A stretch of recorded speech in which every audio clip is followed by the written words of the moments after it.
नमस्कार दोस्तों। आज हम न्यायिक पुनरावलोकन, न्यायिक सक्रियता तथा पीआईएल जो पिछले 2 एपिसोड वीडियो आपके सामने प्रस्तुत किया था, ये उसका तृतीय भाग है। इसमें आज हम प्रश्नोत्तर लेंगे। हमने आपसे पहले कहा था कि हम एक सेशन प्रश्नोत्तर का करेंगे, उसमें बताएंगे कि कैसे प्रश्न पूछा जाएगा और उन प्रश्नों का किस प्रकार से उत्तर लिखना होगा। और ये जो टॉपिक है, ये टॉपिक केवल असिस्टेंट रजिस्ट्रार यूनिवर्सिटी के लिए नहीं, बल्कि पीसीएस मेंस और आईएएस के मेंस में भी ये इस प्रकार के प्रश्न आते हैं और ये इम्पॉर्टेंट टॉपिक है सभी प्रकार की परीक्षाओं में। तो हम बात करते हैं न्यायिक पुनरावलोकन, न्यायिक सक्रियता और पीआईएल के संबंध में। जैसे एक प्रश्न पूछता है कि भारतीय संविधान के संदर्भ में न्यायिक पुनरावलोकन की अवधारणा को स्पष्ट कीजिए, यह न्यायिक सक्रियता से किस प्रकार भिन्न है, इस संदर्भ में भारतीय न्यायपालिका के कुछ महत्वपूर्ण निर्णयों पर चर्चा कीजिए। उसके दाहिने तरफ मैंने गठन किया है कि किस प्रकार के आपको प्रश्न का उत्तर लिखना है। जैसे मैंने पहला दिया कि इसमें परिचय लिखेंगे आप। परिचय में आप इंट्रोडक्शन जिसको कहते हैं, आप प्रारंभ करेंगे कि भारत सरकार के 3 महत्वपूर्ण अंग हैं, विधायिका, कार्यपालिका, न्यायपालिका, और तीनों के अपने अपने काम है, कार्य का पृथक्करण है। विधायिका का काम है कानून को बनाना, कार्यपालिका का काम है कानून को इम्प्लीमेंटेशन करना, और न्यायपालिका का काम है कि विधायी कानून और कार्यपालिका के क्रियान्वयन का संवैधानिक कानूनों के अंतर्गत समीक्षा करना, रिव्यू करना, न्याय निर्णय करना। ये आपका परिचय हो जाएगा। परिचय होने के पश्चात फिर अगला पॉइंट आता है कि भारतीय संविधान के संदर्भ में न्यायिक पुनरावलोकन की अवधारणा को स्पष्ट कीजिए। फिर आप कहेंगे कि न्यायिक पुनरावलोकन के बारे में बताएंगे, इसके अवधारणा को बताएंगे। आप बताएंगे कि न्यायिक पुनरावलोकन के अंतर्गत न्यायपालिका यह देखती है कि विधायी कानून संवैधानिक कानून के अनुरूप हैं, और न्यायपालिका समीक्षा के दौरान यह देखता है कि कानून जो बनाया गया है या जो एग्जीक्यूटिव क्रियान्वयन कर रही है वो संविधान का उल्लंघन तो नहीं कर रही है। इस बात को लिखेंगे आप, और इसके संबंध में आप न्याय निर्णय देंगे कि इस जो ताकत है न्यायिक पुनरावलोकन की, तो संविधान से कहाँ से मिलती है। आप बताएंगे संविधान के अनुच्छेद 13, अनुच्छेद 32, उच्चतम न्यायालय को अनुच्छेद 226 और आपके उच्चतम न्यायालय के उच्च न्यायालय के 226 और उच्चतम न्यायालय के आपको मैंने पिछले एपिसोड में कई अनुच्छेद बताए थे। अनुच्छेद 132, 33, 34, 136 और 31, इसमें आपको अपील की, रिव्यू करने की शक्तियां दी गई हैं। आप इसके बारे में लिखेंगे और इसके बारे में लिखने के साथ साथ कुछ पुनरावलोकन के न्याय निर्णय देंगे, जिससे लगेगा कि इससे संविधान की रक्षा करते हुए कई महत्वपूर्ण निर्णय दिए गए रिव्यू करते समय। सबसे महत्वपूर्ण आप गोलकनाथ के केस को देंगे, जिसमें उन्होंने कहा था कि मूल अधिकार में बदलाव करने का अधिकार संसद को नहीं है। फिर आप केशवानंद भारती बनाम केरल राज के मामले को देंगे, पिछले बार बताया। आप मिनर्वा मिल्स को बनाम भारत संघ के उदाहरण दे सकते हैं, जिसमें आप कहेंगे कि न्यायिक समीक्षा या न्यायिक पुनरावलोकन का अधिकार फंडामेंटल राइट है, या हम कहते हैं कि आधारभूत ढांचा है हमारे संविधान का, इसमें सिद्ध किया था। इसको आप न्याय निर्णय में देंगे। आप चाहें तो इसमें इंदिरा साहनी और एस.आर. बोम्मई बनाम भारत संघ को दे सकते हैं उदाहरण। फिर आप न्यायिक सक्रियता की बात करेंगे, क्योंकि अगला क्वेश्चन पूछा कि यह न्यायिक सक्रियता से किस प्रकार से भिन्न है। तो आप बताएंगे कि न्यायिक पुनरावलोकन का तो काम तो होता है संविधान का ये देखना कि जो कानून बनाया गया है वो संविधान के अनुरूप है, संविधान का उल्लंघन तो नहीं हो रहा है। लेकिन न्यायिक सक्रियता एक कदम और आगे जाता है, ये अग्र सक्रियता की बात करता है, ये हाइपर एक्टिवनेस की बात करता है न्यायालय की, और यह संवैधानिकता के साथ साथ यह भी देखने लगता है कि जनता तक, लोगों तक सामाजिक न्याय पहुंचा है कि नहीं पहुंचा है। यानी कि कुछ आपको इसमें ऐसा न्यायिक सक्रियता को दिखाना होगा कि मान लीजिए कि वो कार्य विधायिका के हैं और कार्यपालिका के हैं, तो उस कामों को उस दशा में न्यायपालिका ने लेने की कोशिश की जब विधायिका और कार्यपालिका अपने कार्य को करने में असमर्थ हो रहे हैं, संविधान के अनुसार जो अनुच्छेद दिए गए हैं, जो हम संविधान में अपेक्षा की जा रही है न्यायपालिका विधायिका से, जब वो काम करने में असमर्थ हो रहा है तो न्यायपालिका अग्रसक्रिय हो रही है। और जैसे कि बहुत से क्षेत्र हैं, आपका पर्यावरण का क्षेत्र है, गरीबी है, मार्जिनलाइज जो स्थिति में लोग हैं, बहुत ही वंचित लोग हैं, तो उस क्षेत्र पर न्यायिक सक्रियता आ जाती है। और ये कहते हैं कि ये सो मोटो भी कभी कभी किसी भी मामले को सुनवाई प्रारंभ कर देती है।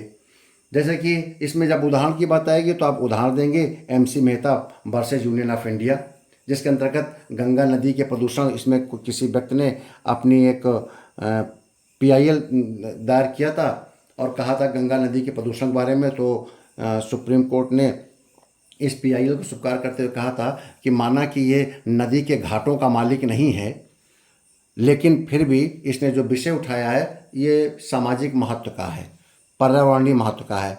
इसको उन्होंने स्वीकार करते हुए गंगा नदी प्रदूषण के मामले में MC Mehta versus union of India में उठाया था। इसमें विवाद क्या था कि गंगा नदी में औद्योगिक कचरा जा रहा था, प्रदूषण बढ़ रहा था, स्वास्थ्य पर बुरा प्रभाव पड़ रहा था। आखिरकार सुप्रीम कोर्ट ने इसको स्वतः संज्ञान लेते हुए स्वच्छ करने के निर्देश दिए थे। उसी के बाद ही आपने देखा होगा गंगा सफाई अभियान के रूप में शुरू हुआ था। नई नई योजनाएं, परियोजनाएं गंगा प्रदूषण को दूर करने के लिए उठाए गए थे। तो ये न्यायिक सक्रियता का महत्वपूर्ण उदाहरण था। तो आप न्यायिक सक्रियता की अवधारणा लिखेंगे, न्याय निर्णय लिखेंगे। आप बताएंगे कि न्यायपालिका अपने पारंपरिक कार्यों जैसे न्यायिक निर्णय से आगे बढ़कर अब ये सामाजिक न्याय, मानवाधिकारों की सुरक्षा, सरकार की नीतियों की समीक्षा करने लगा है और स्वतः संज्ञान लेने लगा है। इसमें आप न्याय निर्णय में सुनाते समय आप लिख देंगे निर्भया केस के बारे में, जो 2012 में हुआ था। दिल्ली में एक महिला के साथ सामूहिक बलात्कार और हत्या घटना हुई थी। न्यायालय ने इसको स्वतः संज्ञान लेते हुए महिला सुरक्षा पर कई निर्देश जारी किए थे। आपको पता ही है, निर्भया फंड और एक कानून बनाया गया था। दूसरा आपको मैंने बताया पिछले वीडियो में विशाखा केस, उसमें भी महिला के साथ दुर्व्यवहार या बलात्कार की घटना हुई थी। तो कार्य पर यानी कि वर्किंग वुमेन के साथ क्या क्या सुरक्षाएं होनी चाहिए, इस पर उन्होंने अपनी गाइडलाइन जारी किया था। और बाद में जाकर इसका पर अधिनियम बना था संसद के द्वारा, लेकिन उससे पहले ही उन्होंने गाइडलाइन जारी कर दिया था। तो ये हाइपर एक्टिवनेस की, जुडिशियल एक्टिवनेस की, जुडिशियल एक्टिविज्म की निशानी है, वो उन्होंने बताया। तो आप उस केस को भी लिख सकते हैं, निर्भया केस लिख सकते हैं, विशाखा गाइडलाइंस लिख सकते हैं। हाथरस गैंगरेप मामला 2020 में है। इसमें भी एक दलित महिला के साथ गैंगरेप और हत्या की गई थी। सुप्रीम कोर्ट ने स्वतः संज्ञान लेते हुए राज्य को निर्देश दिए थे कि तुरंत आप निष्पक्ष जांच कराएं। दिल्ली में वायु प्रदूषण जब फैला था 2019 में, तो बढ़ते प्रदूषण की समस्या पर सुप्रीम कोर्ट ने स्वतः संज्ञान ले लिया था। तो इस प्रकार से आप जुडिशियल एक्टिविज्म के कुछ उदाहरण देंगे। अब आता है कि न्यायिक पुनरावलोकन और न्यायिक सक्रियता में अंतर क्या है। तो न्यायिक पुनरावलोकन, अब न्यायिक सक्रियता में आप कुछ अंतर लिख देंगे। अंतर में क्या लिखेंगे, आप बता देंगे कि जो जुडिशियल रिव्यू है, ये इसके अंतर्गत कोर्ट, जो न्यायालय स्क्रूटनी करता है, किसी भी न्यायिक निर्णय की समीक्षा करता है और जुडिशियल रिव्यू करता है जो अधिनियम बनाए जाते हैं एग्जीक्यूटिव की और लेजिस्लेशन का, और ये बताता है कि देखता है कि क्या ये कानून जो बनाए गए हैं संविधान के अनुरूप हैं। और जबकि आपका जुडिशियल एक्टिविज्म में सक्रिय हस्तक्षेप करता है हाई कोर्ट एग्जीक्यूटिव और लेजिस्लेटिव के फंक्शनिंग में। वो देखता है कि ये माना जाता है, क्योंकि कभी कभी क्वेश्चन आता है कि जुडिशियल एक्टिविज्म ऐसा तो नहीं कि वो कार्यपालिका और विधायिका के शक्तियों को छीनने की कोशिश कर रहा है। कभी कभी क्वेश्चन आता है कि संतुलन जुडिशियल एक्टिविज्म ने जो आपका शक्तियों का संतुलन था उसको बिगाड़ दिया है, उनके शक्तियों को अपने अधिकार में लेने की कोशिश कर रहा है आपके विधायिका और कार्यपालिका की। तो आप ये बताने की कोशिश करेंगे कि जो न्यायिक सक्रियता है उसकी जो फंक्शनिंग है, वो जुडिशरी की जो फंक्शनिंग उस समय, वो हमारे सरकार की जो दूसरी ब्रांचेज हैं एग्जीक्यूटिव और लेजिस्लेशन, कार्यपालिका और विधायिका, इसकी ओर इसकी टेंडेंसी इसकी ओर प्रवृत्ति वाली है, इसकी ओर झुकी हुई है। ठीक है। फिर आप बताएंगे कि न्यायिक पुनरावलोकन के बारे में कि न्यायिक पुनरावलोकन जो है वो संविधान की सर्वोच्चता को सुरक्षित करता है, अक्षुण्ण रखने पर ध्यान देता है। न्यायिक पुनरावलोकन का मकसद संविधान की सुप्रीमेसी को अक्षुण्ण रखना है।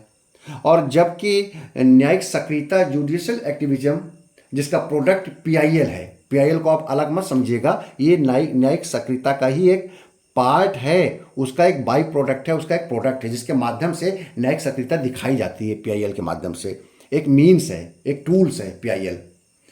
तो आप कहेंगे जो जुडिशियल एक्टिविज्म है वो सोशल जस्टिस को इंश्योर करता है।